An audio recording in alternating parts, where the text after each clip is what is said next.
दुनिया पाकिस्तान को सोने की चिड़िया के नाम से जानती है और पाकिस्तान वाकई सोने की चिड़िया है। अल्लाह ताला ने पाक सरजमीन को जितनी नेमतों, मादनी वसाइल, सरसब्ज़ व शादाब इलाकों, सोने के पहाड़ों, तेल के ज़ख़ीरों, गैस और नमकियात और दीगर नेमतों से नवाजा है, कोई तसव्वुर भी नहीं कर सकता। हम एज ए पाकिस्तानी इसलिए गौर नहीं करते क्योंकि हम मेहनत और रिसर्च और तहकीक करना ही नहीं जानते। दूसरा ये भी मुमकिन है कि दीवे के नीचे हमेशा अंधेरा रहता है। हम सुनी सुनाई बातों पर जल्दी यकीन कर लेते हैं, खुद हिम्मत करके तहकीक नहीं करते। दुनिया की तरक्की और खुशहाली की मिसालें जरूर देते हैं। दुनिया में अवाम के बुनियादी हकूक मिलने की कहानियाँ किस्से जरूर महफिलों और अपने बच्चों को सुनाते हैं, मगर अपने और अपने मुल्क के अंदर छुपे हुए असासों और सलाहियतों को बरोकार नहीं लाते। यही वजह है कि हम दुनिया से बहुत पीछे जा रहे हैं। दुनिया टेक्नोलॉजी का इस्तेमाल करते हुए चांद की सरजमीन पर रिहायशी स्कीमें बनाने का प्लान कर रहे हैं और हम गैर कानूनी सोसाइटियाँ बनाकर एक एक प्लाट 10-10 लोगों को फरोख्त करके समझदार और अक्लमंद होने का दावा करते हुए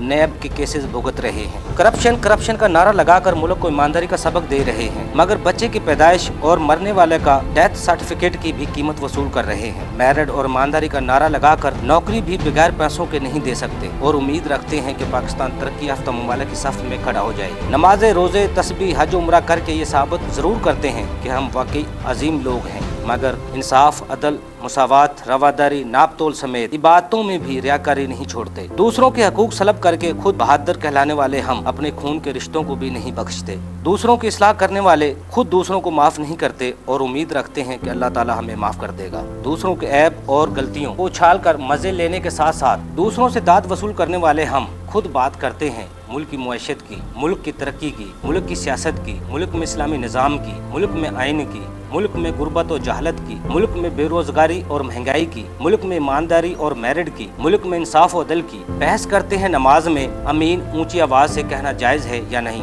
तरावी 8 पढ़नी चाहिए या 20, नमाज के फर्ज पढ़ने चाहिए या सुनते, पीपल्स पार्टी अच्छी जमात है या मुस्लिम लीग नून, पाकिस्तान तहरीक इंसाफ मुल्क के लिए बेहतर है या सदारत निज़ाम, जमहूरियत चलनी चाहिए या डिक्टेटरशिप। बहस और मुबाहिसों में डिग्रियां हासिल करने वाले हम पाकिस्तानियों ने कभी ये सोचा है कि मुल्क कितनी कुर्बानियां देकर हासिल किया गया है? ये कुर्बानियां क्यों दी गई? नजरिया पाकिस्तान क्या था और ये मुल्क किसके लिए हासिल किया गया है? इस मुल्क के लिए अपने जान माल और इज्जतें लुटाने वाले कौन थे? इस मुल्क के लिए तन मन धन की बाजियां लगाने वालों के ख्वाब क्या थे? जिस कौम के लिए इस मुल्क का हसूल मुमकिन हुआ वो कौम आज कहाँ है? जरा सोचिए। ये पाकिस्तानी एहतसाबी सोच की बजाय पाकिस्तान के लिए इनकलाबी सोच पैदा कर। DMH न्यूज़ के साथ अफजल यूपी, लाहौर। इस तरह की मज़ीद वीडियोज़ देखने के लिए हमारे चैनल DMH न्यूज़ को लाजमी सब्सक्राइब करें। शुक्रिया।